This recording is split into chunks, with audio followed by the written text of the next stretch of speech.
Hola, buenas noches. Pues nuevamente aquí desde el Colegio Nacional de Cirujanos Dentistas. Hoy, 8 de febrero, en nuestra aula virtual, vamos a tener un tema sumamente interesante. El tema es COVID-19 en estomatología y medicina bucal, oportunidades y retos. Y tenemos, bueno, a una experta y con un gran currículum que nos acompaña, que es la doctora Gabriela Naya Saavedra. Buenas noches, doctora. Muy buenas noches, Pati.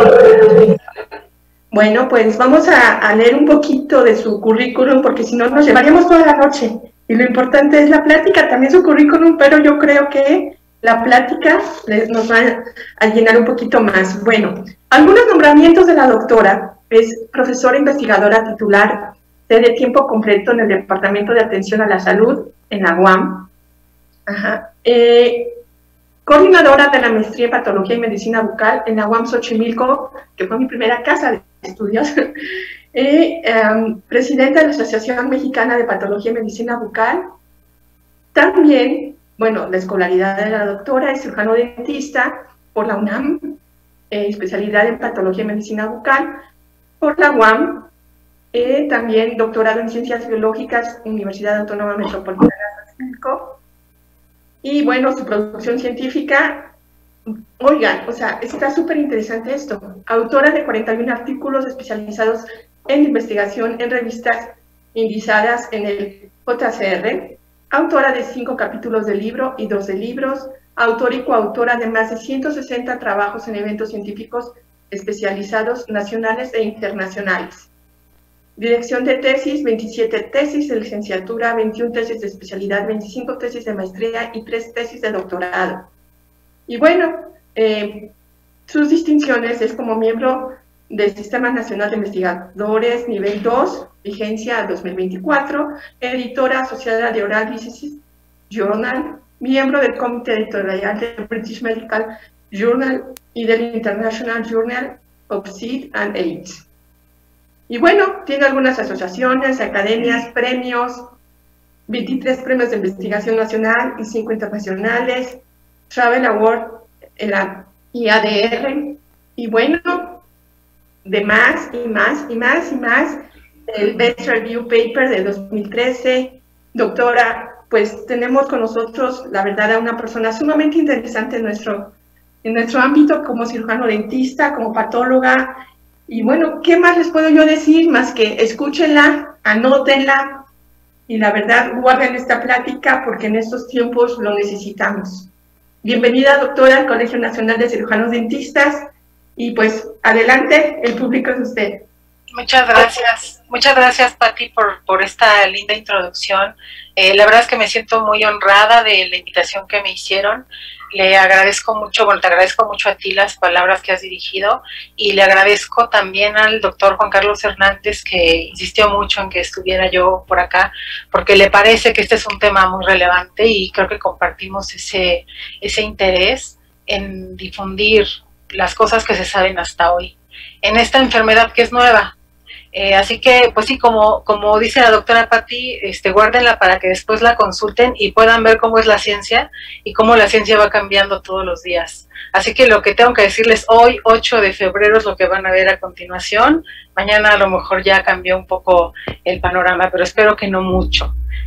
Primero yo quiero decirles que no tengo ningún conflicto de interés porque van a escuchar cosas aquí sobre publicaciones, sobre autores, que algunos son mis amigos, otros no los conozco, sobre revistas y sobre equipos, y no tengo conflicto de interés. Yo no recibo ninguna beca, ningún estímulo por parte de ninguna institución pública ni privada, excepto por la UAM, que es mi casa, que es donde trabajo de tiempo completo. Bueno, lo que vamos a ver hoy en esta charla, que yo espero que les sea de mucha utilidad, es primero un poco de las generalidades del SARS-CoV-2 y del COVID, y después cómo es que la mucosa bucal es un sitio tan susceptible para la infección, algunos mitos y realidades de lo que encontramos en boca asociado a COVID, y la segunda parte de la charla nos vamos a enfocar a los retos que enfrenta actualmente, bueno, desde el año pasado, la estomatología, las recomendaciones que se nos han dado y qué oportunidades tenemos a partir de pues de este tiempo tan largo en el que ya tenemos en pandemia, en la contingencia sanitaria. Empezaré diciendo que el año pasado, el año que recién terminó, ha sido el año en la historia de la humanidad donde hubieron más descubrimientos en menos tiempo. Nunca se habían encontrado tantas cosas, nunca se había estudiado algo en tan poco tiempo, todo es nuevo, nunca se había desarrollado, por ejemplo, una vacuna tan rápido y nunca se había comenzado la aplicación de una vacuna en fase 3 como lo estamos viviendo actualmente. Y también quiero recordar al doctor Li Wenliang, que el día de ayer cumplió un año de haber muerto, y él fue, este médico, él fue el primero que hizo un reporte primero en su red social, allá en China, que se llama Weibo, que es como nuestro Facebook, hizo un reporte comentando que había un virus que se parecía mucho al SARS, ese que había afectado años atrás, y que pues había que detener, había que hacer algo con este virus nuevo que estaba viendo. Él era oftalmólogo, y aún así pudo conjuntar todos los signos y síntomas que viene un paciente, y lo que recibió fue pues amenazas, lo fueron a ver directamente a su consultorio y el gobierno lo amenazó por estar alarmando a la población, y los resultados pues los tenemos ahora, ¿no? Desafortunadamente él se contagió de una paciente que tenía glaucoma y murió justamente un día como ayer de hace un año, así que pues es bueno recordarlo. Les traigo el panorama rápidamente de la enfermedad por COVID-19 para el día de hoy a las 4:50 de la tarde, y pues ya hay 105 millones de casos confirmados y desafortunadamente 2.312.278 muertes por esta terrible enfermedad, que pues no hay sitio en el mundo que no esté afectado. En nuestro país ya alcanzamos el 1.926.000 casos y tenemos 165.786 muertes registradas al día de hoy. Así que sin duda tenemos que ponernos a estudiar y a comenzar a resolver muchas de las cosas que hemos dejado en los meses pasados, un poquito pensando que iba a pasar pronto, ¿no? Que en marzo pensamos que quizá en mayo, y después pensábamos que quizá en agosto, y hoy tenemos que verlo como una realidad que ya tiene que cambiar nuestra manera de trabajar y de vivir. Brevemente, algo que ya todos y todas saben, que esta es una enfermedad producida por este coronavirus SARS-CoV-2, que en el 60 al 80% de los casos cursa con manifestaciones muy leves o completamente asintomáticos, pero en un 20% de los individuos se produce este síndrome respiratorio de estrés agudo, producido por una gran cantidad de virus dentro de la sangre que provocan lesión cardíaca aguda con esta tormenta de citoquinas que ya conocemos, y finalizando con falla orgánica múltiple, lo que lleva a la muerte a los pacientes. En los niños es prácticamente asintomático en la mayoría, pero en una proporción muy pequeña se puede desarrollar este síndrome inflamatorio multisistémico, muy parecido a la enfermedad de Kawasaki, que es un síndrome tardío, se detecta mucho tiempo después de la infección y puede ser potencialmente grave para ellos.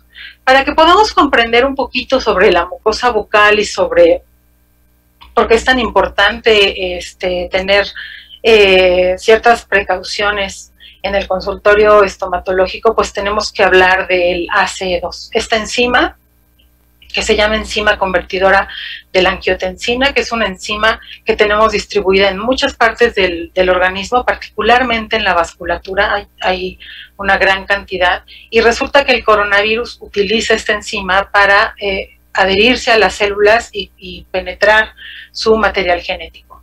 Es particularmente distinto este SARS-CoV-2 de otros coronavirus muy conocidos en el reino animal, porque los otros no utilizan esta ACE2, utilizan otras enzimas que son más fáciles de atacar. Por eso sí tenemos medicamentos para otros coronavirus que atacan vías respiratorias de humanos y también de otras especies del mundo animal. Bueno, pues en nuestro organismo, como les decía, tenemos muchas células que expresan esta enzima ACE2, que es el blanco para replicación del coronavirus, y se han hecho demasiados estudios ya al respecto, ya se sabe perfectamente cuáles tejidos tienen más de este marcador que otros, e incluso se tiene un mapa predictivo en el cual podemos ver no solamente qué tejidos tienen más marcado esta enzima, sino cuáles son más susceptibles al daño por el coronavirus. Y pues sí, los pulmones, el corazón, la tráquea y el intestino son sitios donde no solo ataca, sino que se replica más y produce más daño esta entidad. Dentro de la mucosa bucal tenemos muchas células con este receptor ACE2, por eso es un sitio de predilección y se le llama un sitio de extrema importancia para que el SARS-CoV-2 se multiplique.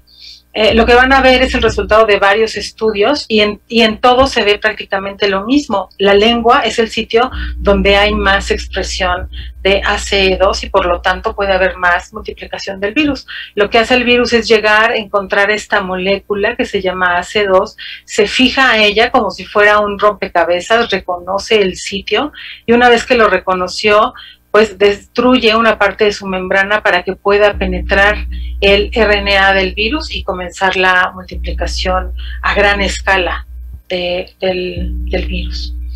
En las glándulas salivales también tenemos una gran cantidad de estos receptores, tanto en los acinos de la glándula como en el epitelio de los ductos salivales, que son sitios favoritos de la replicación viral.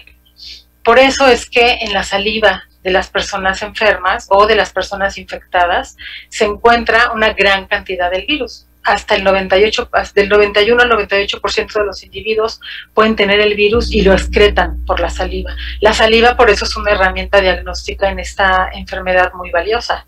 Una de las cosas que han ayudado a la detección de casos nuevos es que no se necesita extraer sangre para hacer las pruebas, basta con una prueba.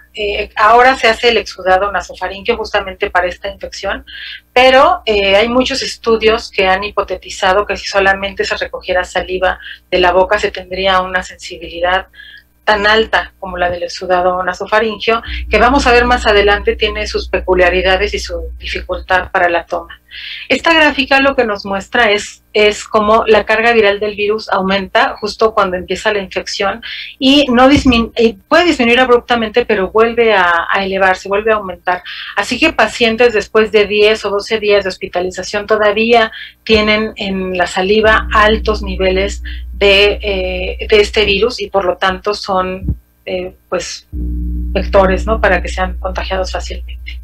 Les decía yo que dentro de la boca, además de la mucosa bucal, las glándulas salivales son sitios de predilección para la replicación del virus y el mecanismo es el mismo que les comentaba, entra a los acinos, se multiplica y produce varias partículas virales. Entonces las gotas de saliva van llenas de las partículas virales parciales o completas del virus. Esto pues sí tiene su ventaja porque por un lado nos ayuda al diagnóstico, tanto la prueba de PCR como las pruebas rápidas de antígeno utilizan fluidos bucales o fluidos nasofaríngeos para identificar al virus, pero también porque son biomarcadores para estratificar y para monitorear a los pacientes.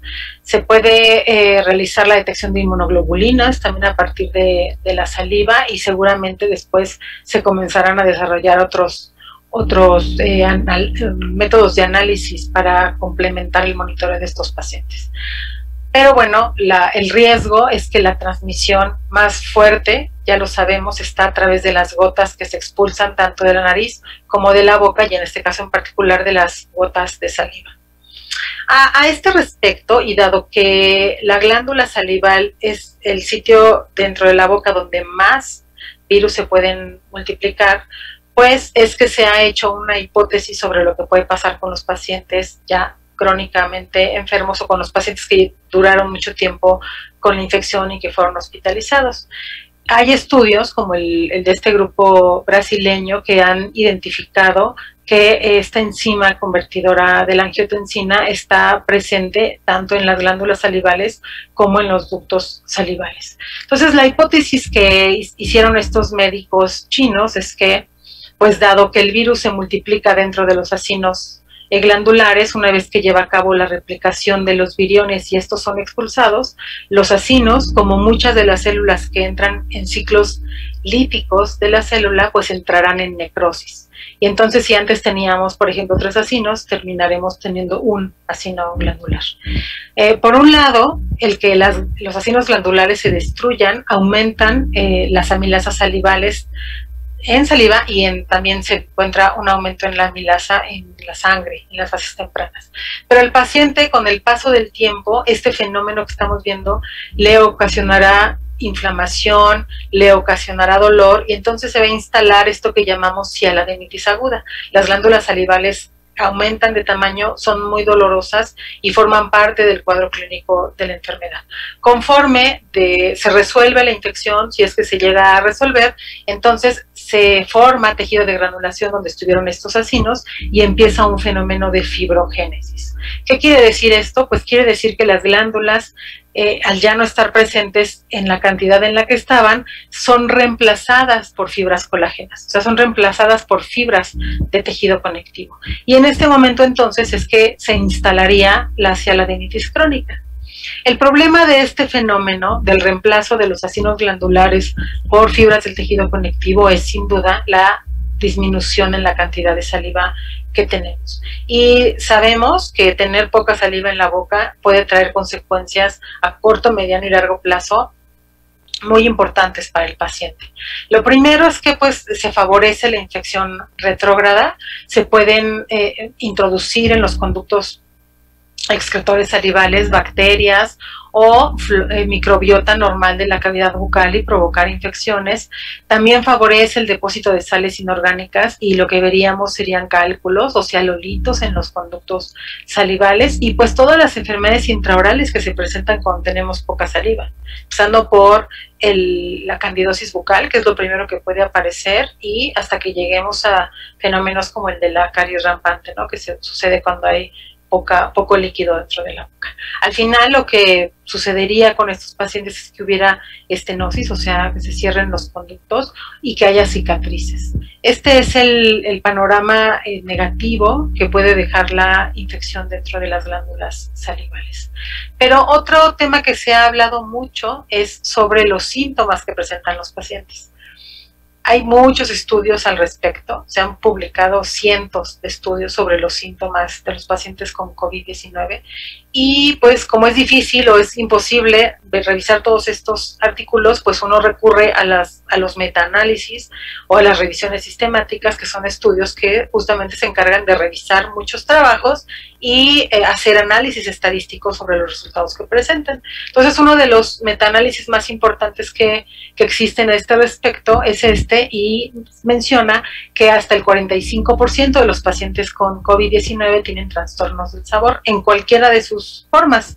Puede ser que tengan ageusia completa, es decir, que el paciente no perciba ningún sabor, y es afortunadamente solamente un 24%. Pueden tener hipogeusia, quiere decir que perciben muy poco y perciben solamente aquellos sabores que son muy fuertes o muy desagradables para ellos, más o menos el 35%, y la disgeusia, que quizá es la más desagradable porque es cuando los pacientes perciben sabores distintos, cosas que regularmente son muy agradables, pueden resultar muy desagradables para ellos. Entonces, así es más o menos lo que dicen los metaanálisis, y sí hay variaciones entre poblaciones. Miren, en Asia es muy baja la proporción de estos síntomas, en cambio en América están hasta el 68%, en Europa varían, pero en Bélgica hay solamente 3 estudios, pero reportan 89% de los síntomas.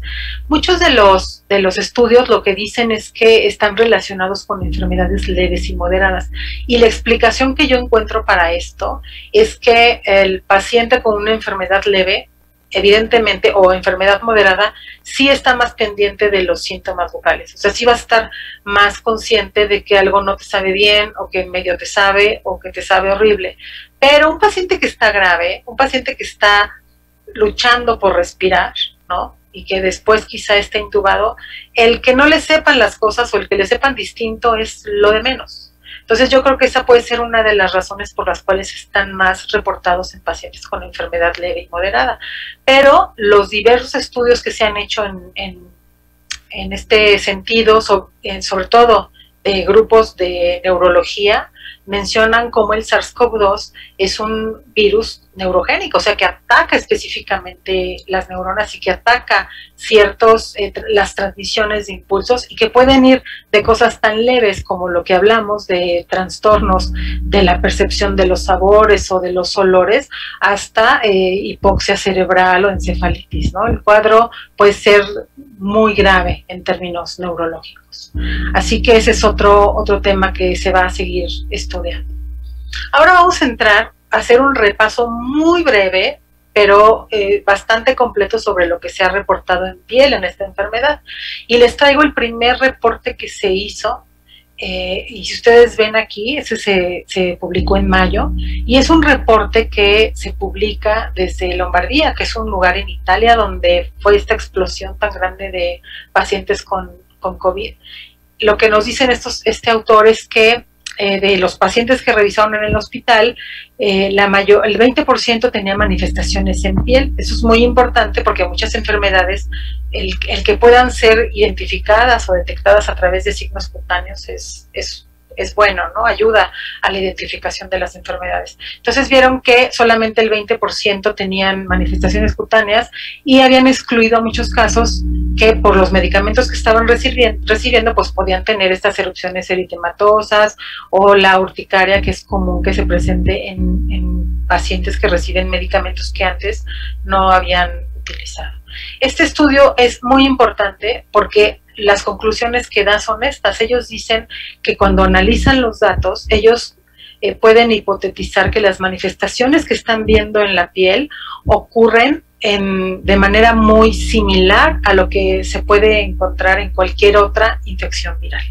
Esta es una aseveración que a mí me parece sabia, ¿no? Y que se hizo en el primer estudio. Lamentablemente después se fue perdiendo esto, porque siempre pasa cuando hay una enfermedad nueva y sobre todo en el caso de esta enfermedad que afectó a toda la humanidad, pues todo el mundo quiere investigar, todo el mundo quiere publicar lo que ha encontrado, y se comienzan a generar muchas confusiones. Este segundo trabajo es un trabajo español muy bueno, con una metodología muy buena, y analizaron 375 casos de pacientes con enfermedad leve a enfermedad grave. Y lo que hicieron fue clasificar las enfermedades de acuerdo a las manifestaciones en piel que encontraron. Esto fue en abril, y hasta ese momento todavía no se sabía tanto como se sabe hoy, pero hicieron un gran esfuerzo y vieron que casi la mitad de los pacientes tenían estas lesiones maculopapulares en piel. El 19% tenían estas lesiones que yo creo que todos deben de recordar, porque fueron como a la difusión de la ciencia que se hace en los medios públicos, el periodismo, fueron las más connotadas, ¿no? Las más publicadas. Y eran estos pequeños edemas acrales que se encontraban en los dedos de los pies, en los dedos de las manos, pustulosos, que son dolorosos. Algunas personas les llaman sabañones, y esos fueron muy, muy famosos. Pero también encontraron después que había lesiones de tipo urticaria, lesiones vesiculares como las que se presentan en herpes, por ejemplo, y la manifestación de la enfermedad más grave que está asociada con mortalidad, que se llama lívido reticular con necrosis, que es esta, que afortunadamente se ve muy poco. Pero quiero llamarle su atención aquí para recordar estas pequeños edemas en los dedos, porque estos eran para abril y mayo del año pasado de lo más publicado y de lo más llamativo. Si ustedes seguramente recibieron artículos sobre esto, y se veían los dedos y se veían los pies. Llamó mucho la atención porque estos nódulos violáceos, que además duelen mucho, lo que se pensó es que como este virus provoca microangiopatías y provoca hipercoagulación, se pensó que estos eran resultado de esa microangiopatía. No correlacionaba mucho con la historia porque estos pacientes eran o asintomáticos o con enfermedad leve. Y lo que sabemos hoy es que el paciente que tiene este fenómeno trombótico, pues es el paciente grave, es el que se pone muy mal y llega al hospital porque el pulmón se llena de estos pequeños coágulos. Entonces eso era algo que en ese momento no cuadraba con toda la historia, pero se pudo resolver recién, porque en el segundo rebrote europeo no estuvieron estas manifestaciones. Entonces, lo que se ha concluido hasta hoy es que estos están relacionados primero con el frío. Estas son manifestaciones que no solamente con COVID, estas son manifestaciones que se ven en áreas donde hace mucho frío y en pacientes que tienen inactividad. Entonces, la cuarentena más el invierno europeo hizo que muchos pacientes desarrollaran estas enfermedades y entonces se hizo una falsa asociación. Hoy ya no son, aunque hay todavía controversia, pero la mayoría de los dermatólogos consideran que están más relacionados con este fenómeno invernal, ¿no? Y más porque ahora ya no se encontraron en este segundo rebrote. Bueno, después de estos primeros 2 estudios, surgieron ya muchísimos más, pero ya estas manifestaciones cutáneas que se observaban, sí eran muy claros los autores en decir que no estaban causadas por COVID, estaban causadas por todos los medicamentos que se les daban a los pacientes. Este paciente, por ejemplo, que tiene una vasculitis urticariana, pues está con dexametasona, hidroxicloroquina, ceftriaxona, lopinavir, ritonavir y enoxaparin. ¿Qué le produjo esta vasculitis? Pues quién sabe, puede ser cualquiera de los medicamentos, pero lo que sí se sabe es que no es una acción directa del virus. A diferencia de estas lesiones que son tipo eritema multiforme, que el eritema multiforme es esta enfermedad que puede tener diversas manifestaciones y por eso se llama multiforme, pero de manera característica se pueden encontrar estas lesiones que se les llama tirol blanco. Y el eritema multiforme puede estar asociado a fármacos, o sea, puede ser una respuesta de hipersensibilidad ante medicamentos, por lo tanto también cabría pensar que es ocasionado por esto, pero también observamos eritema multiforme ante procesos infecciosos, sobre todo virales. El eritema multiforme se observa mucho, por ejemplo, en pacientes que tuvieron herpes poco tiempo atrás. Entonces, aquí no se sabe bien si es relacionado con la presencia de COVID, o si son los fármacos, o si son las dos, pero bueno, no es una manifestación específica del SARS-CoV-2. A partir de ahí comienza así la explosión de artículos y de publicaciones en todo el mundo y en todos los idiomas. Aquí la preocupación era también en los comités editoriales, porque no daba tiempo de hacer una buena revisión metodológica y ver cuáles sí, cuáles no. Las revistas, como cuando sucedió la epidemia de VIH, cuando inició, pues también se vieron muy comprometidas para identificar metodológicamente los mejores artículos y pues tenemos de todo actualmente escrito en la literatura. Este es el primer trabajo que se publicó sobre manifestaciones vocales del COVID. Un grupo de dermatólogos españoles que analizaron a muchos pacientes hospitalizados, miren, más de 600 pacientes, y lo que reportaron en este grupo de pacientes con enfermedad leve a moderada, porque este fue un estudio que se hizo en un hospital que después sirvió de modelo para el hospital que se hizo aquí en Centro Banamex, que solamente admite pacientes con enfermedad leve y moderada. Entonces, lo que vieron ellos es que casi la mitad de los pacientes tenían esas manifestaciones cutáneas que ya vimos, todas las que yo les mencioné, pero ellos mencionan el 26% de los pacientes tienen manifestaciones bucales.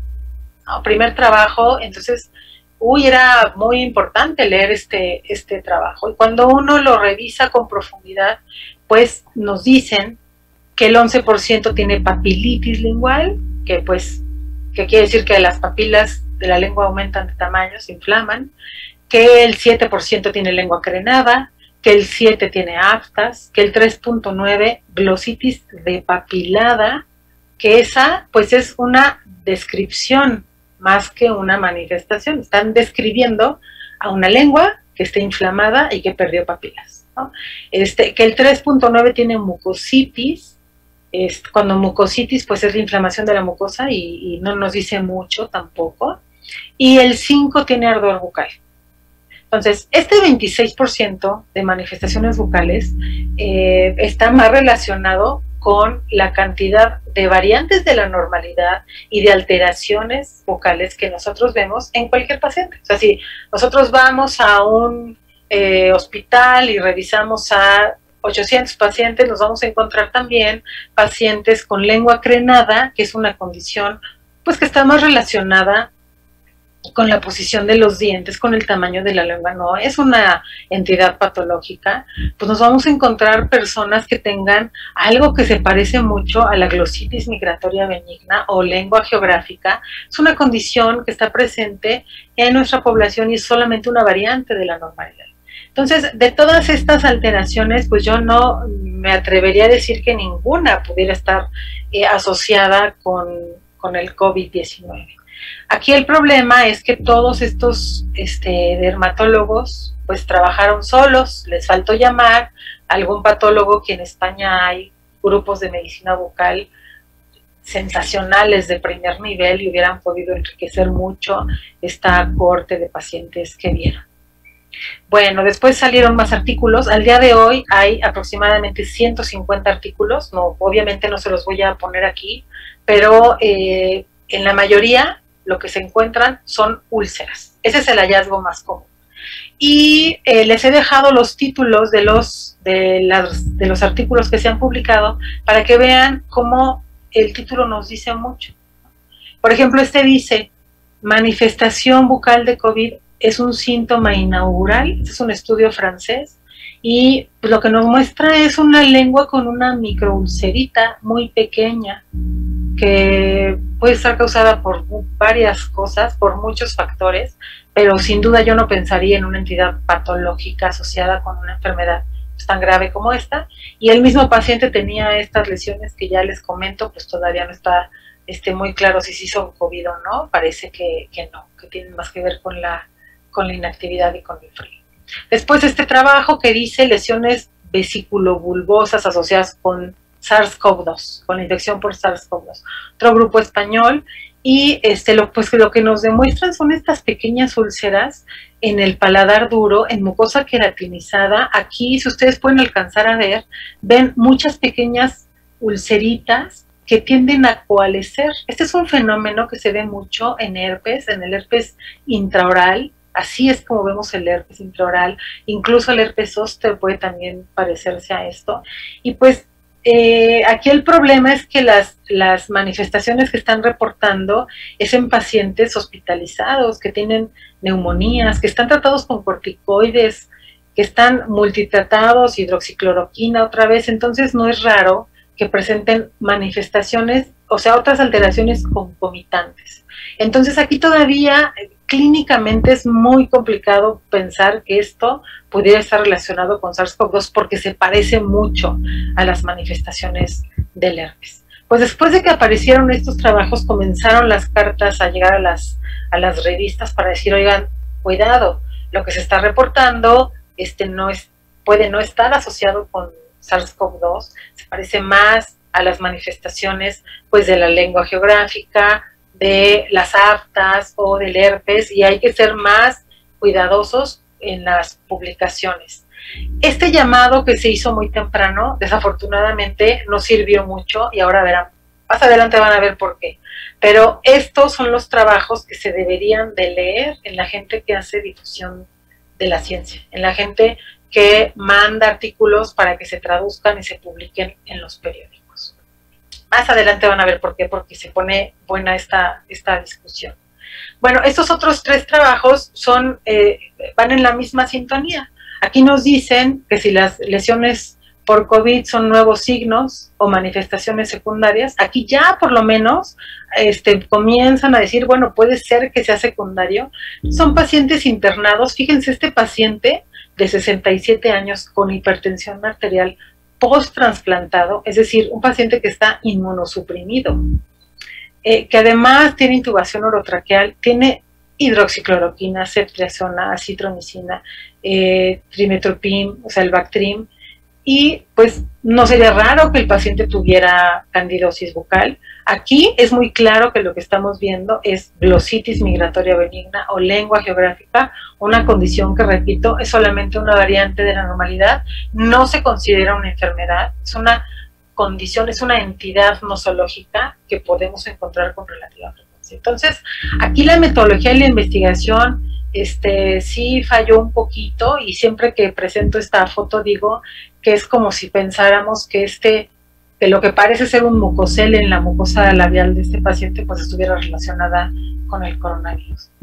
Después se presenta este trabajo que es muy interesante, en muchos pacientes, y lo divido yo, aunque el artículo no lo hace de esta manera, pero lo divido porque las primeras manifestaciones que muestran, ustedes ven todas son úlceras, pero las primeras que nos muestran, si ven las edades, aquí hay 81 años, aquí hay 83 años, 72 años y 71 años.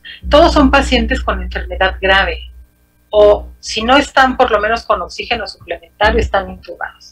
Y lo que estamos viendo, creo que todos estamos de acuerdo en que es muy típico de ver herpes labial, este herpes recurrente que se ve en los labios, y que también puede haber herpes dentro de la boca, incluso en mucosa no queratinizada, o sea, en mucosa que no está adherida a hueso, por la inmunosupresión de los pacientes. Otras úlceras, esta por ejemplo, pues parece más una úlcera traumática, la paciente tiene bordes cortantes, no sería raro que tuviera úlceras traumáticas. Además, a esto hay que agregarle el estado emocional, el estrés al que están sometidos los pacientes. Entonces, también se presentan todas estas manifestaciones como consecuencia de la pandemia, la contingencia, el estar hospitalizado, el estrés familiar que se produce. Y el segundo grupo de pacientes que nos presentan son jóvenes, miren, 32, 35, 29 y 28 años. Y todas las lesiones que estamos viendo aquí tienen una característica común. Son lesiones, son úlceras muy redondas, no son profundas, tienen este halo eritematoso que las rodea. En este caso ya está casi cicatrizando, tiene esta membrana de fibrina. Todas estas son muy sugestivas de lo que llamamos aftas, de la estomatitis aftosa recurrente, y que es muy común en estos grupos de edad, y que ya sabemos que se asocia con muchas cosas, puede ser hipersensibilidad, también se relaciona con estados de estrés. Entonces, pues sí, el título del trabajo es correcto, porque la cavidad bucal es un órgano blanco, ahí se multiplica, pero estas lesiones bucales pues no están producidas por el SARS-CoV-2, sino como consecuencia de la enfermedad. Y el colmo de todos los trabajos que encontramos es este trabajo que dice úlceras bucales de SARS-CoV-2, serie de casos. No los quiero atormentar, pero fueron 27 úlceras de lengua los que reporta este autor, que pues yo no lo conozco, se apellida Riad, es de la República Checa, y si ustedes pueden ver lo que ha publicado, él publicó como 20 artículos en el 2020 con su grupo de pacientes con COVID. O sea, publicó la halitosis en el paciente con COVID, las úlceras en el paciente con COVID, la gingivitis en el paciente con COVID. O sea, es una cosa que no debería de suceder, y menos en estas revistas de alto impacto. Esto se publicó en Oral Diseases, y de verdad que es inaudito, sobre todo por lo que nos presenta. O sea, nos dice que una úlcera asociada al SARS-CoV-2 en un paciente con una boca que está en muy malas condiciones, con bordes cortantes, con malposición dentaria, con una higiene tremenda, y que pues tiene toda la cara de una úlcera crónica, quizá de origen traumático, pero que no, o sea, sin duda esto no tiene nada que ver con una infección viral. Y entonces todo esto nos lleva a esto, que es lo que más preocupa actualmente. A que se diga que hay una lengua COVID, ¿no? Y entonces ya incluso en Instagram, en las redes sociales, ellos no leen los artículos, ellos ponen las fotos para que vean lo que puede ocasionar el coronavirus. Y entonces dicen, las úlceras en la boca, o los rash, o las erupciones, son síntomas del coronavirus. Ni siquiera podemos hacer una definición correcta de lo que es un síntoma y de lo que es un signo, ¿no? Bueno, este experto lo dijo. Y entonces dice que es lengua COVID. Yo me hubiera podido pasar aquí 10 minutos mostrándole todas las notas que hay acerca de la lengua COVID, pero es alarmante, es deprimente y es muy frustrante. Porque de repente uno dice, ay, bueno, vamos a ver si sí dice la verdad, ¿no? Porque dice, a ver, COVID, la lengua COVID es una cosa que sí exista, y te dicen sí, y entonces comienza una explicación de que esas lenguas que fueron publicadas están relacionadas con COVID. Y entonces aquí otra vez, fíjense, ni siquiera lo tradujeron bien, COVID tongue se convierte en un nuevo síntoma, otra vez, síntoma de COVID-19. Ten cuidado con sus características. Cuando es una entidad que está presente en la población, o sea, esto es terrible que suceda en nuestros medios de comunicación. O en la India, bueno, entrevistas, ¿no?, de los expertos diciendo, pues, cuidado con la lengua COVID, no se vayan a meter, pero si entran a Twitter o entran a Instagram o a Facebook, van a encontrar un montón de notas sobre la lengua COVID. Hay grupos que hablan sobre eso para poder identificar el COVID tempranamente. Entonces, eso es una de las primeras mensajes que yo quiero darles. No existe la lengua COVID, o sea, no hay tal cosa, y yo creo que es muy importante que nosotros como estomatólogos tengamos una posición al respecto, y también es muy importante que el médico se entere que en la cavidad bucal hay muchas alteraciones de muy variada etiología, que termina ya algo que se llama variante de la normalidad. No todos los médicos, no todas las carreras médicas llevan una parte de patología y medicina bucal, y eso debería ya de cambiar. O sea, debería en algún punto de romperse ese paradigma e incorporarnos, porque es información que el médico debe conocer. Porque ellos lo saben además, o sea, ellos lo ven. Hay características clínicas comunes a todas las infecciones virales. Estas infecciones que cursan con prodromos nos dan características clínicas comunes. Así, igual que el SARS-CoV-2, igual que el COVID, pues hay un malestar general, dolor muscular intenso, puede haber erupciones cutáneas y hay lesiones bucales. O sea, es frecuente que en los niños que presentan infecciones virales, pues haya estas lenguas lisas, de repente esta lengua con papilas hipertróficas que le dicen lengua de fresa. ¿Quién no se acuerda de las manchas de Koplik que son tan características, o de las petequias que pueden aparecer en el paladar? O sea, tener en consideración que esto ya lo habíamos estudiado. O sea, como que siento que en este aspecto del COVID hubo como un brinco hacia atrás, ¿no? En lugar de que adelantáramos, esto ya lo sabíamos. Y a todo esto le tenemos que agregar además el mal manejo que se le ha dado a la enfermedad. O sea, y es muy entendible, ¿no? La desesperación de no saber cómo manejar a los pacientes inicial, pues empezaron a dar diferentes esquemas, pero habían recetas verdaderamente bárbaras. O sea, este es un ejemplo, es una receta que publicó una persona que pues expuso a mucha gente a que se contagiara del SARS-CoV-2, y con mucho orgullo publicó los 10 medicamentos que le mandó su médico de un hospital privado. Pero también en los públicos se encuentra, y actualmente, o hace unas semanas todavía, había esta controversia porque en la Ciudad de México quien va a un kiosco COVID y sale positivo le da su ivermectina y le dan la acitromicina, sea niño o adulto. Y yo acabo de tener una niña a la cual le dieron acitromicina, le dieron las 6 tabletas de 250 miligramos, niña de 8 años, y le dieron la indicación, mala indicación en la farmacia, que tomara cada 12 horas el medicamento. Entonces la niña llegó con una lengua completamente depapilada, con una candidosis brutal, cuando pues lo único que tenía era un poquito de moco y de tos. Entonces, sí, yo creo que sí se han sobremedicado muchos individuos, y qué bueno que haya asociaciones como la Comisión Coordinadora de los Institutos, que con base en medicina basada en evidencia, con los artículos que se han publicado, pueden emitir recomendaciones y pueden decir, no hay suficiente evidencia, paremos, ¿no? Paremos con esta sobretratamiento. Porque lo principal que estamos viendo en pacientes con COVID son estos eventos secundarios, como la candidosis bucal. O sea, la candidosis bucal, que en cualquier paciente puede ser una desregulación de la microbiota que se resuelve con un antimicótico, pues en casos graves puede llevar a la muerte a un paciente. En diversas cohortes de pacientes con COVID-19, desde casos leves hasta casos graves, se ha comprobado que no hay una razón específica para administrar antibióticos de amplio espectro. O sea, no existe una evidencia.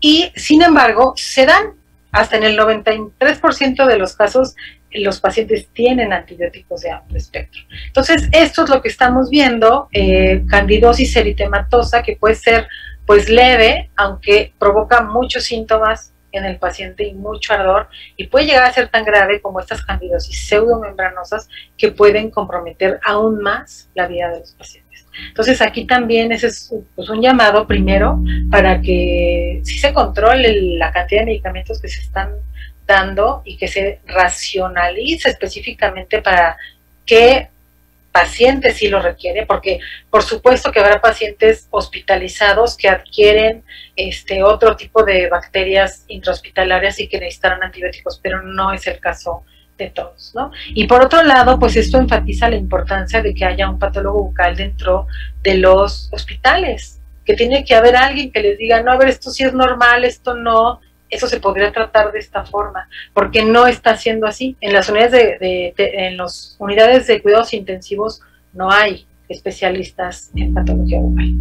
¿Y qué vemos en la boca? ¿Qué es esto que dice en la lengua COVID? Pues son características normales que pueden estar en pacientes con COVID o en pacientes asintomáticos, infectados con SARS-CoV-2, o en pacientes sanos. Lo que nos ha pasado, por ejemplo, es este tipo de pacientes que están con anticoagulantes y que desarrollan estas pequeñas lesiones, sobre todo en paladar blando, pequeñas petequias, o pacientes que sí se pueden exacerbar, pacientes que ya tenían glositis migratoria y se pueden exacerbar por el uso de los medicamentos. Aquí pueden ver que el paciente pues ya tiene una lengua lisa, probablemente tenga candidosis bucal y él refiere ardor, o manifestaciones que no tienen que ver con el SARS-CoV-2. Aquí lo importante es que ya hay muchos pacientes que mandan sus fotos porque dicen, ¿no será esto un signo de COVID? Pues no, la lengua geográfica se ve así, y particularmente este paciente, desde que empezó la pandemia, me manda una foto así cada 2 semanas, cada 3 semanas, porque dice, es que no mejoro, todo sigue igual. Claro, porque esto es glositis migratoria benigna, y así se manifiesta dentro de la boca, no va a cambiar. Entonces, a ver, en resumen, para hablar de los signos bucales de COVID, pues lo que podemos resumir hasta hoy es que los signos acompañan a la infección por COVID y a su manejo, al manejo que se le da. No hay que olvidar que los pacientes más graves tienen compromiso inmunológico. Entonces, ¿qué podemos encontrar? Pues podemos encontrar úlceras bucales, que pueden ser inflamatorias, como las que ya vimos, que pueden ser virales, como el herpes que también vimos, o reactivas. Por la intubación también provoca ulceración importante en los pacientes. Que el paciente tiene una susceptibilidad, primero dada por la infección y también por los medicamentos que se les da. Entonces vamos a encontrar infecciones virales, infecciones fúngicas, y en los pacientes más graves podemos encontrar infecciones bacterianas. Y no dejar de lado la carga psicosocial de la pandemia. Pacientes que están sometidos a demasiado estrés y que pues pueden desbalancear la microbiota de su boca, pueden presentar úlceras, o sea, se exacerba una glositis migratoria benigna ante situaciones de estrés. Pero como todo, siempre hay una excepción a la regla. Entonces, esto que yo les acabo de mencionar es en la mayoría de las lesiones que vamos a ver que acompañan al COVID. Pero la excepción es que sí hay un grupo de lesiones que son consecuencia de la inflamación vascular de la que hablamos hace un momento. Primero les traigo esta imagen que es de un pulmón. Creo que no me avanzó la diapositiva bien, no sé si están viendo una imagen en blanco y negro. Sí, ya la tienen. Esta es la imagen de una capilaroscopía pulmonar, y lo que estamos viendo aquí es un pulmón normal. Vean la red de vasos y se ve como con el mismo grosor, vasos de mediano y de gran calibre. Estos son imágenes de COVID. Miren cómo se interrumpe el flujo sanguíneo por la coagulopatía, por el depósito de estos coágulos en los vasos sanguíneos, y esto es lo que produce la enfermedad grave junto con la tormenta de citocina. Bueno, lo mismo puede pasar en la mucosa bucal, y este fue el primer trabajo que se presentó al respecto en una paciente que presentaba esta lesión. Entonces, vean la diferencia con las lesiones que vimos hace rato. Aquí lo que estamos viendo es una úlcera un poquito elevada porque tiene una pseudomembrana, pero aquí lo importante es que está rodeada por este halo blanquecino, que es un halo isquémico. Nos está diciendo claramente esta úlcera que no está recibiendo el aporte sanguíneo. Y en este caso se tomó una biopsia y en la biopsia se pudo ver que efectivamente había trombos en estos vasos. Los marcaron con anticuerpos específicos para asegurarse que fueran vasos. O sea, esta es la manera adecuada como se puede identificar una relación causal. Tomar la biopsia, ver el trombo y además marcar que esto es un vaso. Esta es una úlcera causada por COVID.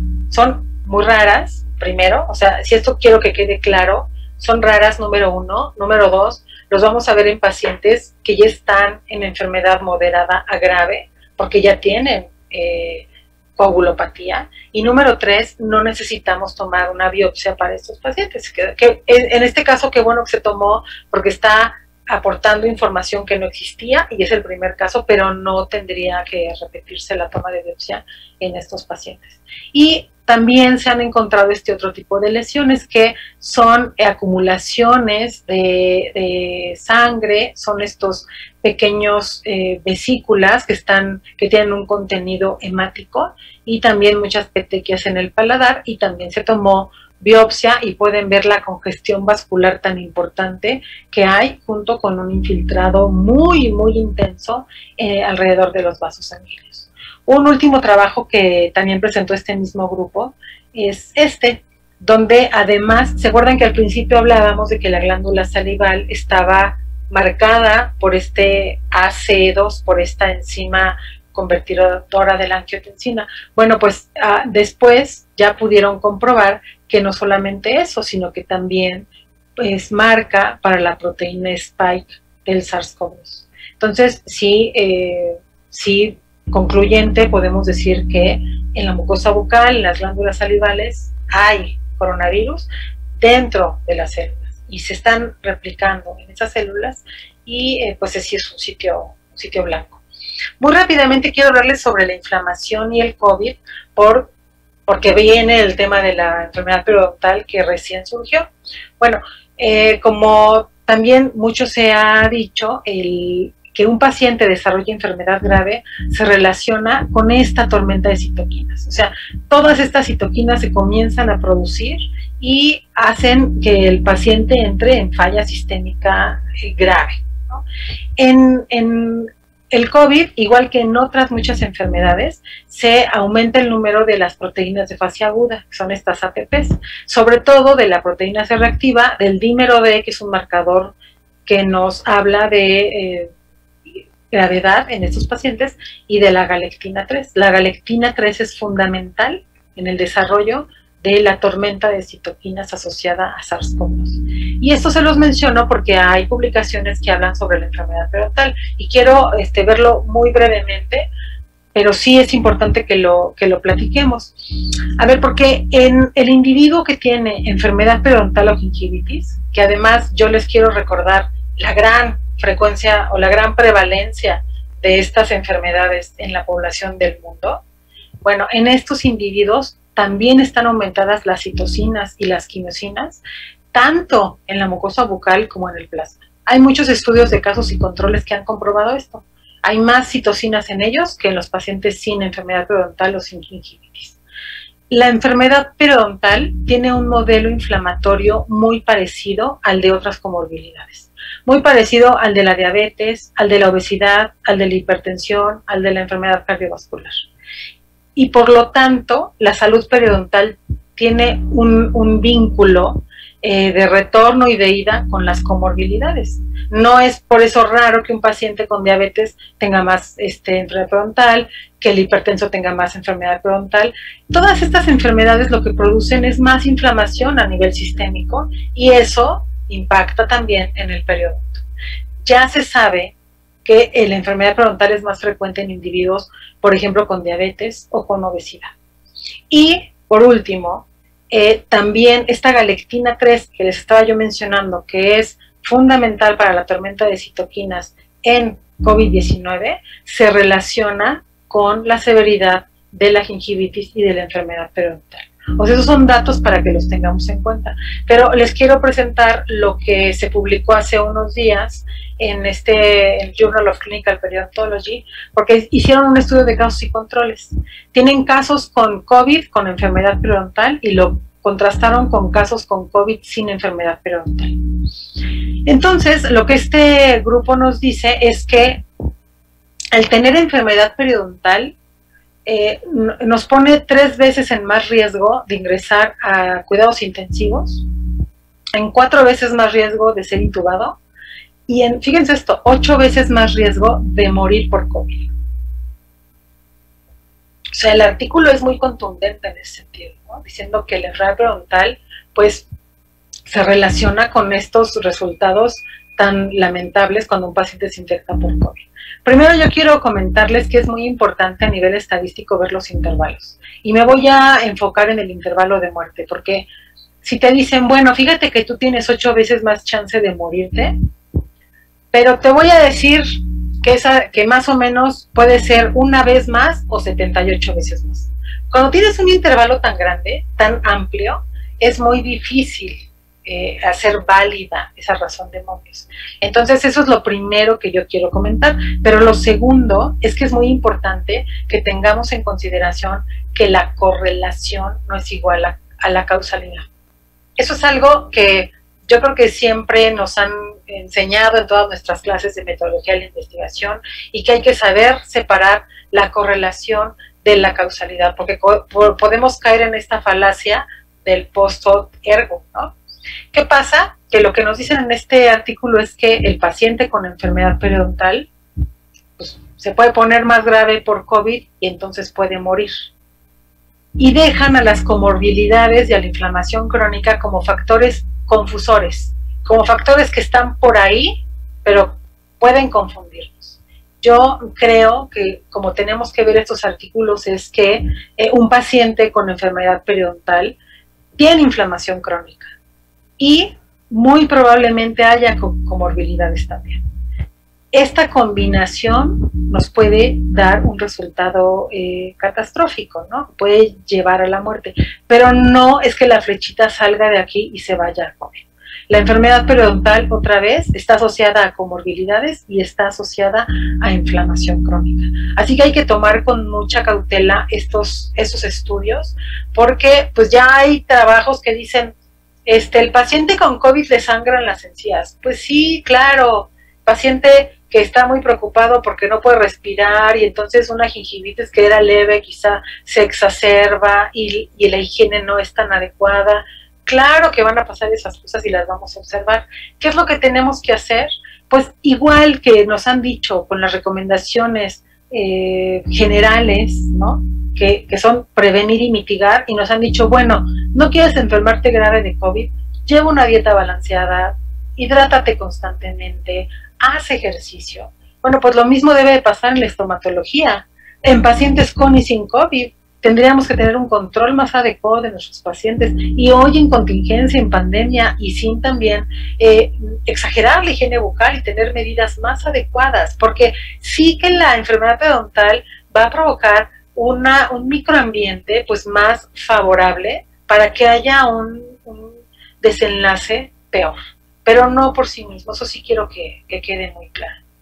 Y pues hasta aquí vamos a dejar el tema de las lesiones bucales y del COVID, porque quiero pasar a las recomendaciones, si es que me da tiempo todavía, ver muy brevemente las recomendaciones que podemos tomar en cuenta y qué oportunidades tenemos, ¿no?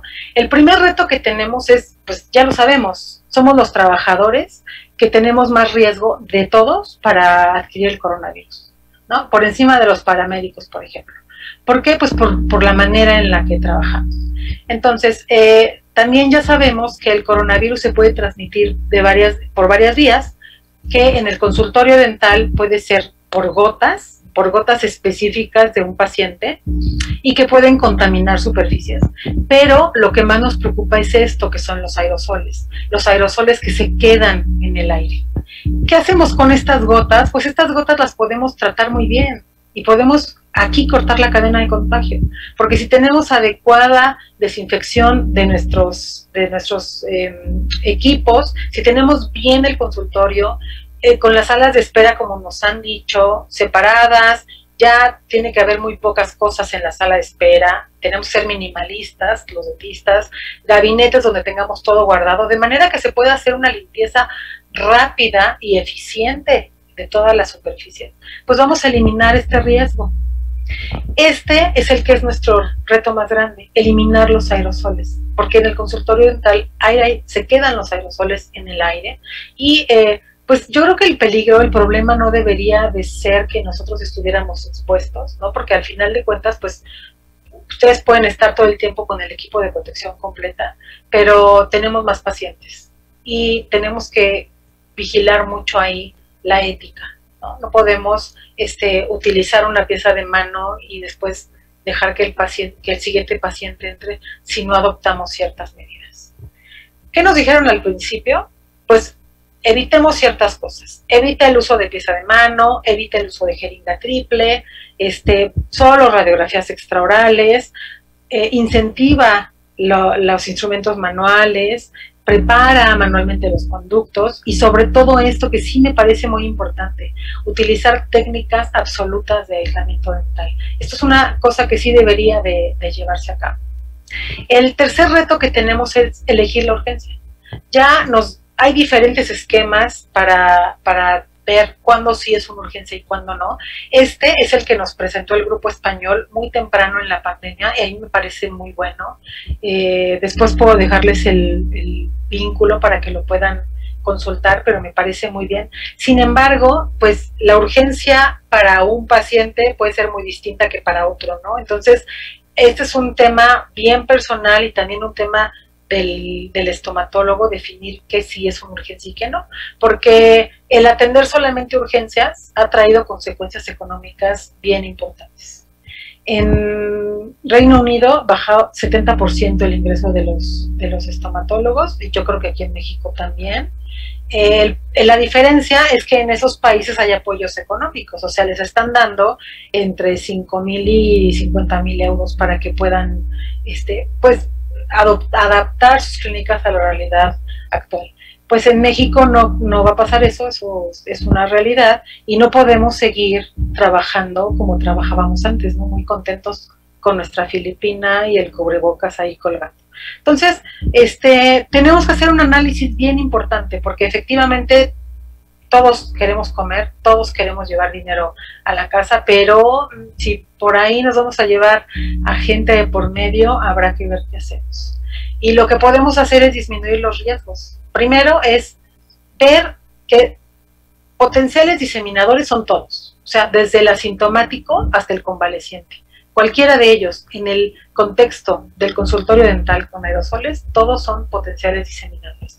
Una estrategia que pudiera ser buena sería tener pruebas rápidas de antígeno en el consultorio, que se pueden comprar y las podemos tener ahí. ¿Cuál es el problema? El primero es que hasta en el 65% de los asintomáticos son negativas. Entonces eso ya no nos ayuda, tienen una especificidad muy baja. Y la segunda es la toma de muestra. Si bien podríamos tomar cursos y ver cómo se hace, han habido eventos graves por malas tomas de muestra. Hay gente que le han perforado y han tenido meningitis por mala toma de esta muestra. Entonces hay que tener también cuidado con querer hacer cosas que no podemos hacer. Lo que sí podemos hacer es identificar a los superdiseminadores. O sea, el paciente que está asintomático, ese no debería de entrar, pero para nada, al consultorio. Y otra estrategia de mitigación son los colutorios profilácticos.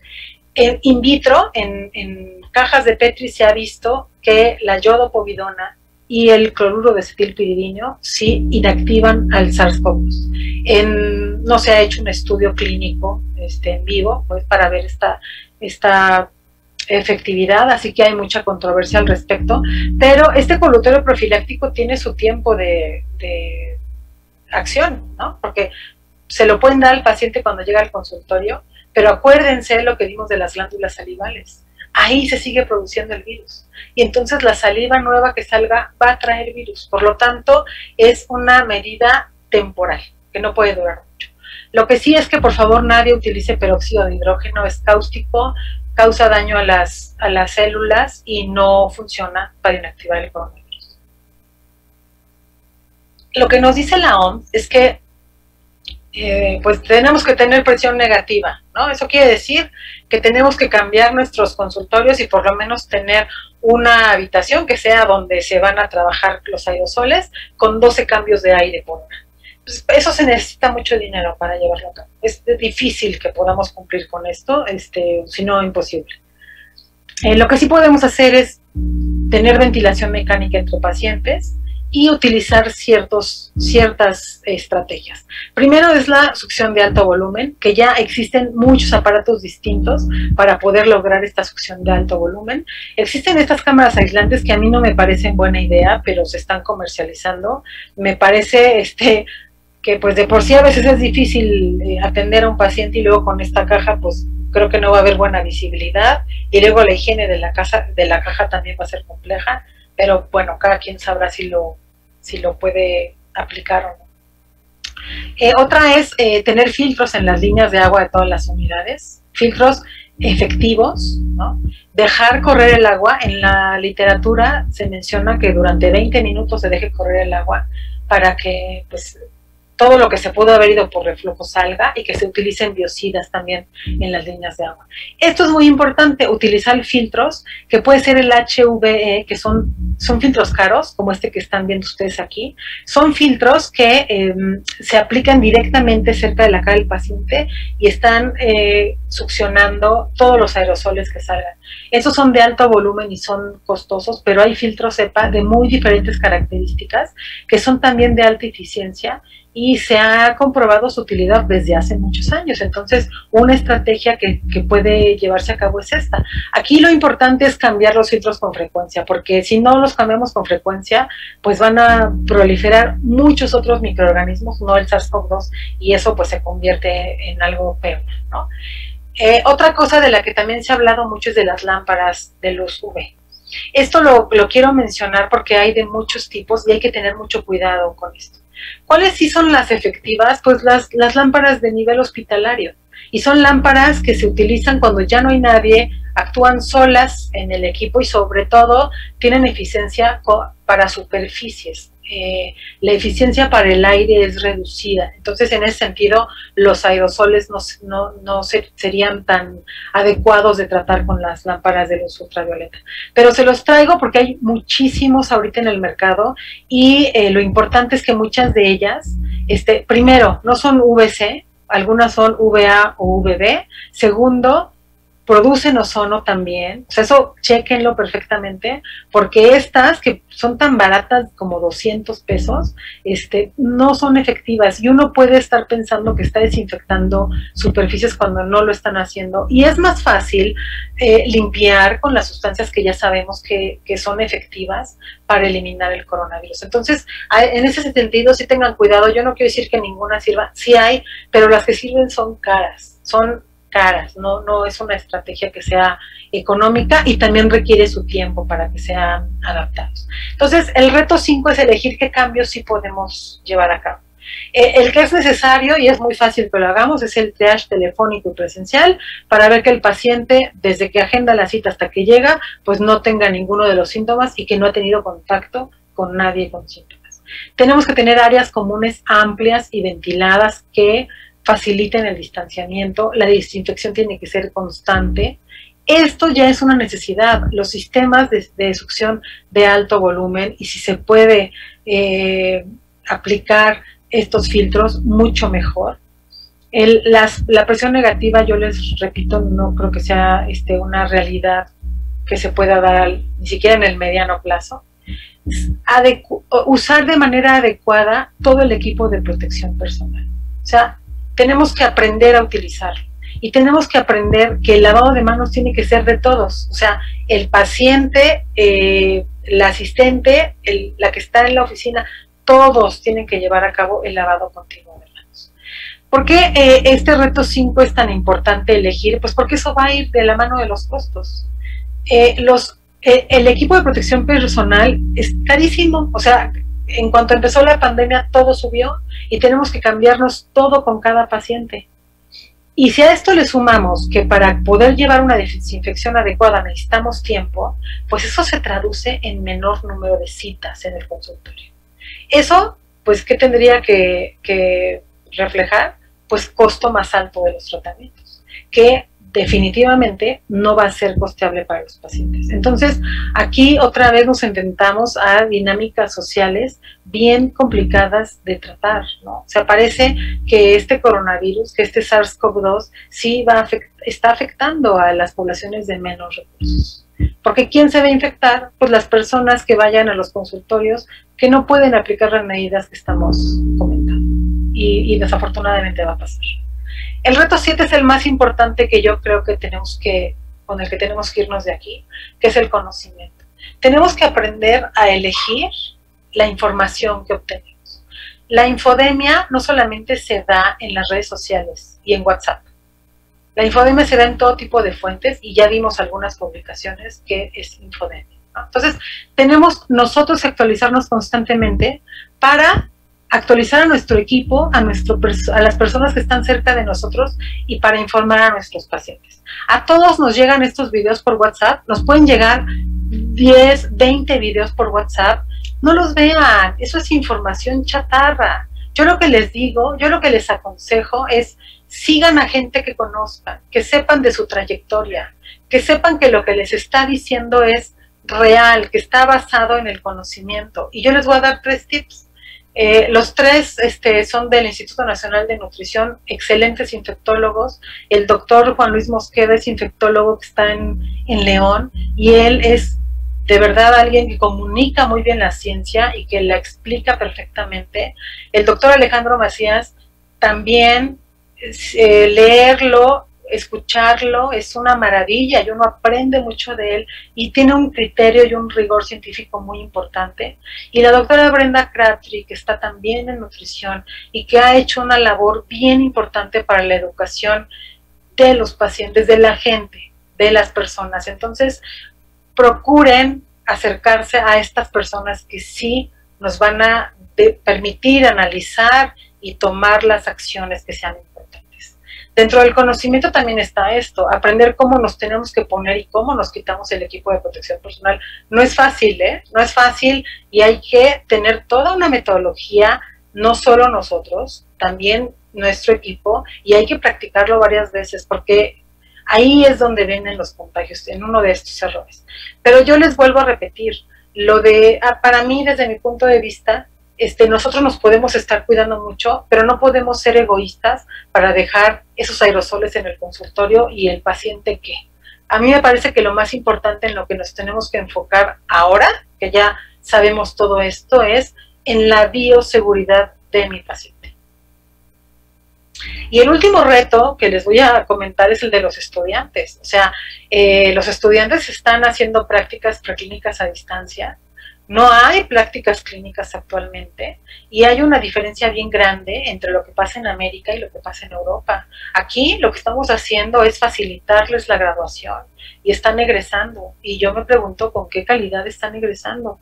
¿No deberíamos de hacer lo mismo que Europa? O sea, Europa está extendiendo sus programas, no solo de estomatología, de todos, porque hay residentes que entraron a estudiar dermatología, oftalmología y están en COVID. Entonces están extendiendo los programas para que puedan llevar a cabo esa especialización que requieren.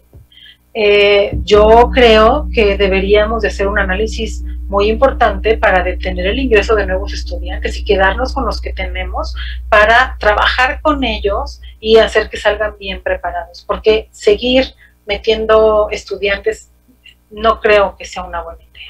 Sobre todo para las universidades, porque la adaptación de las clínicas requiere de una inversión alta, muy alta. O sea, ya vieron ustedes todo lo que se requiere, la instalación de filtros de aire. En las clínicas hay una gran cantidad de pacientes al mismo tiempo y se van a requerir tener estos filtros necesariamente. Hay que espaciar más las citas, asegurar la distancia. Entonces, sobre todo en nuestros países de bajos recursos, esto requiere un análisis muy, muy importante.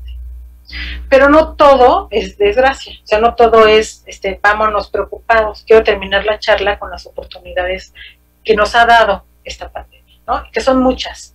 La primera son las discusiones de casos. Las discusiones de casos que se han convertido en la estrategia fundamental desde hace mucho tiempo para aprender. O sea, a un estudiante le damos un problema, un caso problema, y a partir de ahí se puede generar una cantidad de conocimiento bien importante, y ahí la virtualidad nos ha permitido hacerlo. En el pasado, pues muchos de los modelos virtuales estaban subestimados y hoy sabemos que son maravillosos, y el caso específico es el de la histopatología digital, estos aparatos que no todos tenemos la fortuna de tener acceso a ellos, pero que permiten digitalizar las laminillas histopatológicas, y entonces uno puede tener ahí en su teléfono un tejido específico, y uno puede acercarse y observar con mucho detalle la patología que nos está mandando un colega para una interconsulta, o que nos está mandando la persona que está en el laboratorio escaneándolo, y no necesitamos estar justamente ahí con ellos y nos podemos mover. Entonces, este tipo de estrategias, además de ser útiles para el profesionista, son bien importantes en el contexto de la educación. Esto es lo que nuestros estudiantes deben de recibir hoy para que tengan una formación pues más adecuada, ¿no?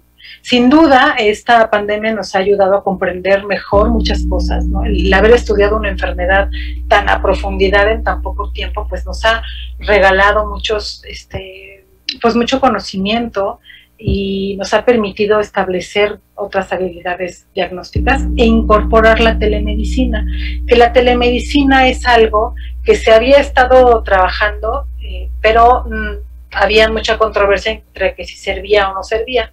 Yo creo que la telemedicina es buena para elegir justamente las urgencias, y voy a hablar de mi área en particular.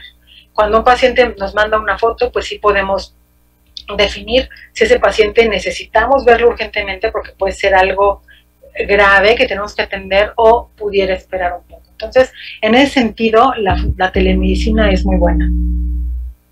Es muy buena también para seguir el control de nuestros pacientes en seguimiento.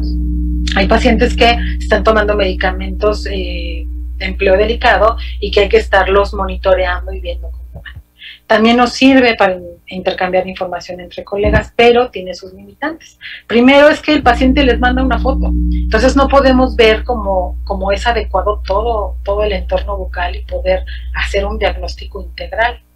Podemos omitir algunos signos o síntomas en ese sentido, y pues la calidad fotográfica, que no siempre es la buena. Sin embargo, es una buena estrategia paliativa. Nosotros la hemos aplicado en nuestra universidad, y pues ha aportado un poco a lo que podemos hacer. Pero sí hay que tener en cuenta que puede ser, que es difícil a partir de una fotografía poder tomar decisiones. Y les traigo dos ejemplos. Este paciente, que es un hombre de 28 años, si ustedes ven las imágenes pueden ser muy similares, ¿no? Pero resulta que aquí es un hombre de 28 años al cual le acaban de diagnosticar VIH y tiene una inmunosupresión muy severa.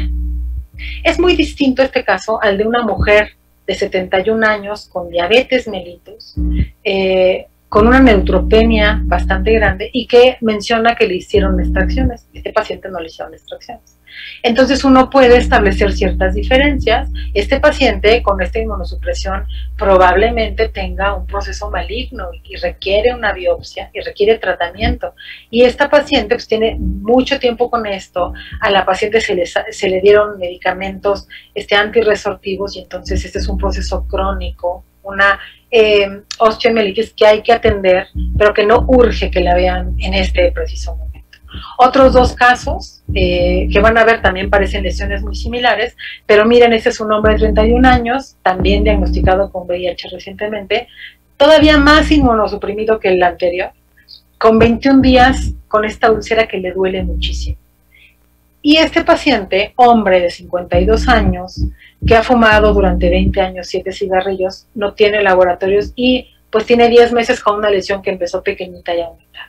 Entonces, ¿cuál es necesario verlo así, urgente, rápido? Pues los dos. Pero en este caso, que pudiera parecer que estamos ante un cáncer, pues no, estamos ante una úlcera inespecífica en un paciente muy inmunosuprimido que además tiene candidosis y tiene herpes, a diferencia de este paciente que lo que estamos viendo es un carcinoma escamocelular que requiere atención inmediata para que no se compliquen, porque el cáncer avanza rápido. Este es el caso de un paciente que en marzo tenía esta lesión, miren, justo cuando empezó la pandemia, y pues si nos esperamos un poquito a junio, miren qué tanto avanza. Y esto tiene que ver con el pronóstico de los pacientes y tiene que ver con su supervivencia. Así que sí es importante que el diagnóstico de cáncer no se retrase por la pandemia. El cáncer no se espera. Ese hay que atenderlo. Tenemos como otras oportunidades, pues que estamos más conectados y la prueba es lo que estamos haciendo hoy. Los gremios nos hemos encontrado, ha aumentado la colaboración académica, nos sabemos capaces de conectarnos con gente de todos lados, del Cono Sur, de Europa, y generar discusiones. La educación continua es constante, tenemos una oferta enorme, ¿no? Uno ya no sabe ni qué ver porque puedes tener acceso a todo, a los grandes conferencistas que pensaste que no verías, ahí los tienes.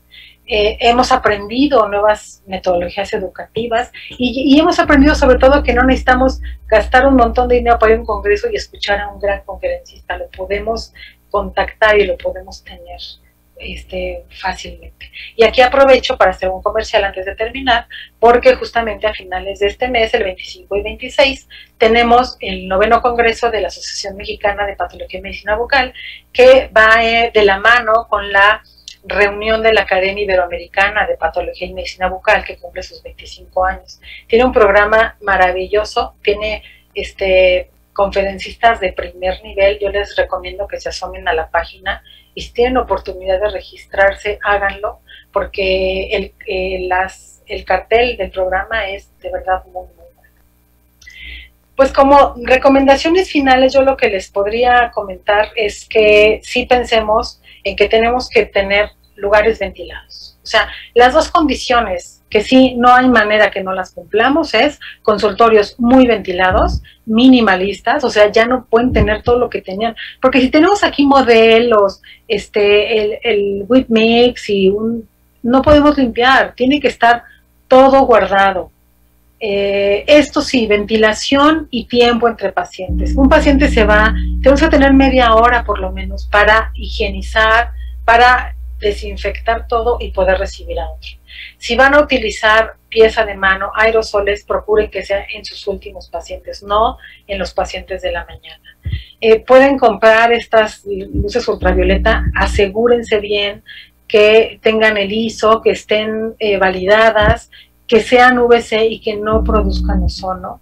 Háganse de equipos de succión de alto volumen. Y otra idea para los consultorios es estos medidores de dióxido de carbono. Sobre todo en las salas de espera son muy útiles porque nos habla de la cantidad de aire que se está produciendo por las personas, ¿no? Nos habla de lugares muy congregados. Entonces, también es buena idea y estos son relativamente económicos.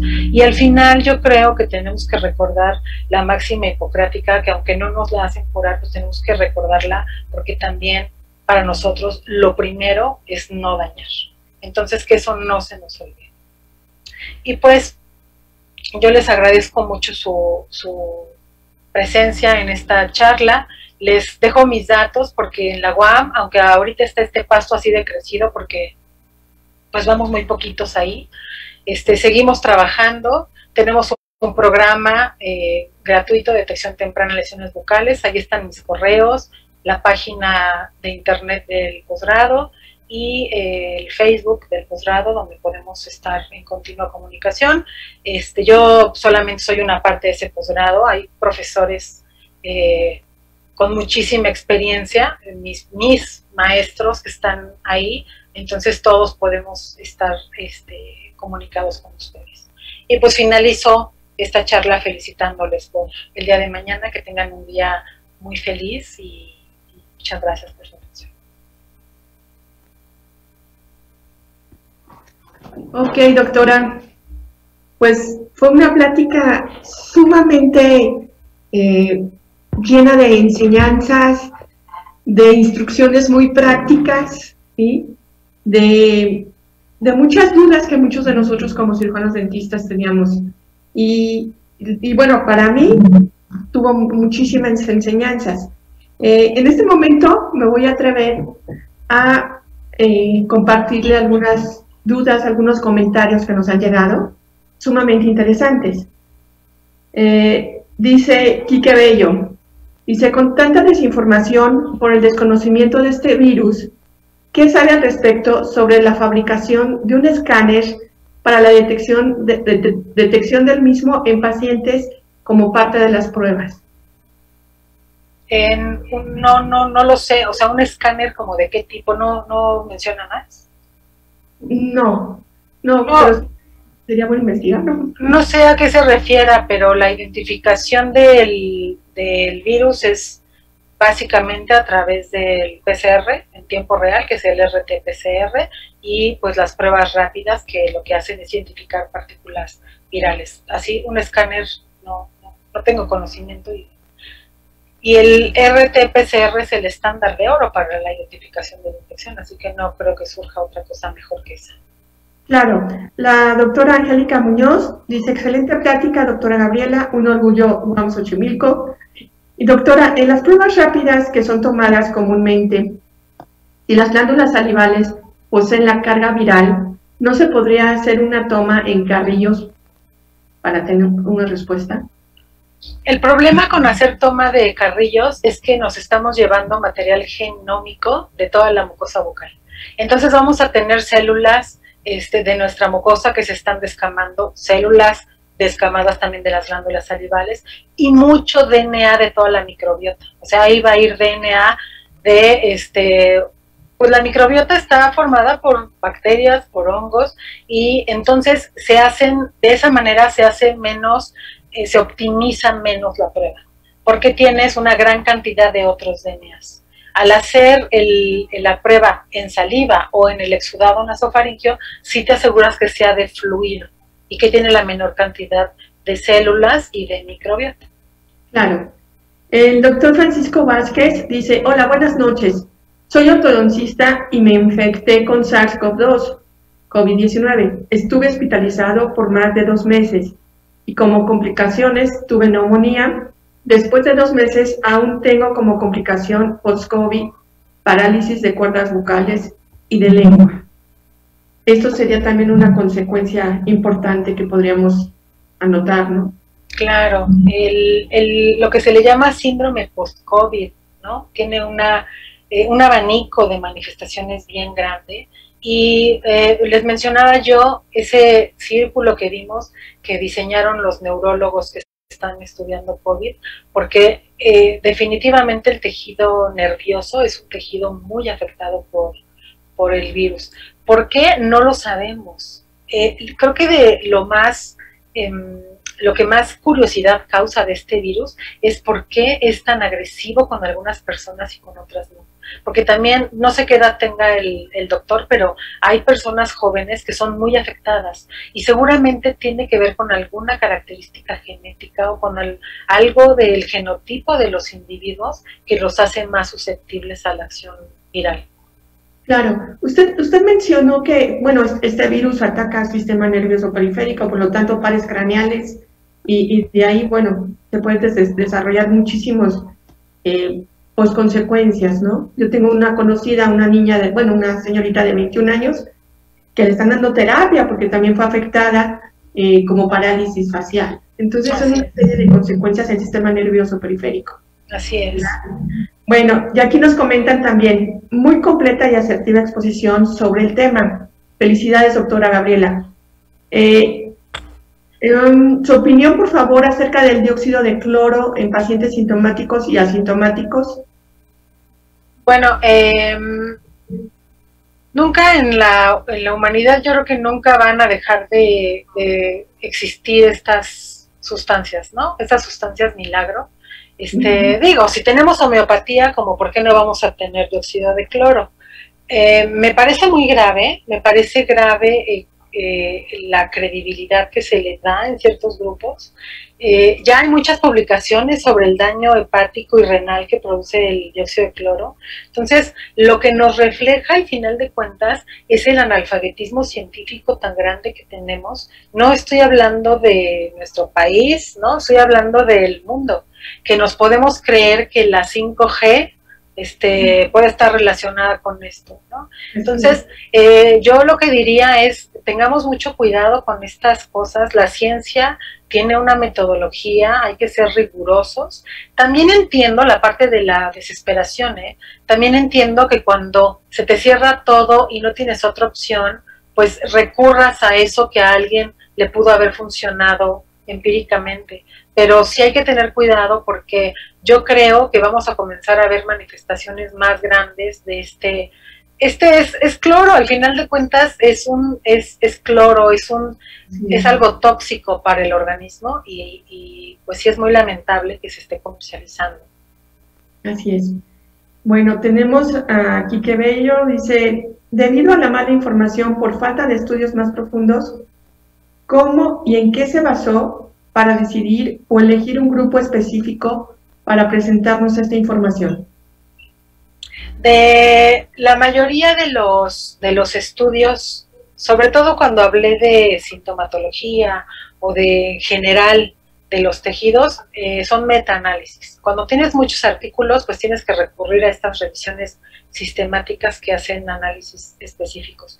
Pero en cuanto a los de boca, pues seleccioné a los grupos de investigación más grandes, a los que presentan cohortes grandes y a los que tienen datos más completos y que están en revistas que tienen índices. O sea, son revistas que están revisadas por pares, son revistas que tienen rigor en científico, ¿no? Nada más. Claro. El doctor Israel dice, ¿qué opina de iodín bucofaringio contra el agua oxigenada en colutorios? Perdón, yo metería también el microdacin, por ejemplo. Sí, lo que se ha visto, como les mencioné, es que en cultivos lo que sí es efectivo es la iodopovidona, es decir, el isodine, y el cetilpiridino. Esos dos son los que se pueden recomendar cuando van a empezar a ver a un paciente. El agua oxigenada no tiene efecto sobre el SARS-CoV-2 y sí es cáustico para los tejidos, entonces eso no se debe de utilizar. Así es, así es. Bueno, doctora, ha sido, la verdad, una plática sumamente interesante. Le repito, con mucha enseñanza. Le agradezco mucho de parte del Colegio Nacional de Cirujanos Dentistas. Y la verdad es una información directamente de hospital, de casos que nosotros como cirujanos dentistas en un consultorio a veces no tenemos la facilidad de adquirirla. Y de antemano le mando mis saludos al doctor Juan Carlos, ¿sí? Y la experiencia de usted nos ha servido muchísimo y le agradezco mucho esta plática, doctora. Les repito, esta plática la pueden ver en todas las redes, se queda grabada, en YouTube, en Facebook, y se tienen que meter a la página del Colegio Nacional de Cirujanos Dentistas para registrarse y obtener sus horas crédito. Con esto les repito, pueden volver a ver la plática, que estuvo muy interesante, ¿sí? Y bueno, doctora, mi más grande agradecimiento, su experiencia es enorme, ¿sí? Y ojalá la tuviéramos otra vez con nosotros, con otro tema tan interesante como es la cavidad bucal, que hay cantidad de cosas aparte del COVID, ¿no? La patología es enorme. Claro. Y a veces nos confundimos, ¿no? Con los diagnósticos. Cómo no, para mí va a ser un gusto, ¿eh? Muchas gracias a ustedes por su invitación. Le agradezco mucho, doctora. Y bueno, nada más para recordarles que mañana en Martes de Café tendremos un grandioso reconocimiento para el doctor Antonio Cimbrón Levi, en paz descanse. Los invitamos a que estén con nosotros. Va a ser muy interesante mañana este reconocimiento, ya que tiene una gran trayectoria dentro de nuestro ámbito odontológico el doctor Cimbrón, ¿sí? Y bueno, pues damos por terminado esta aula virtual, que creo que fue bastante satisfactoria. Le repito la invitación, doctora, para otra ocasión. Con mucho gusto, gracias. Buenas noches. Gracias, doctora. Gracias a Napoleón. y buenas noches, y a cuidarse todos, por favor, que es lo más importante. A cuidarse mucho, buenas noches. Buenas noches.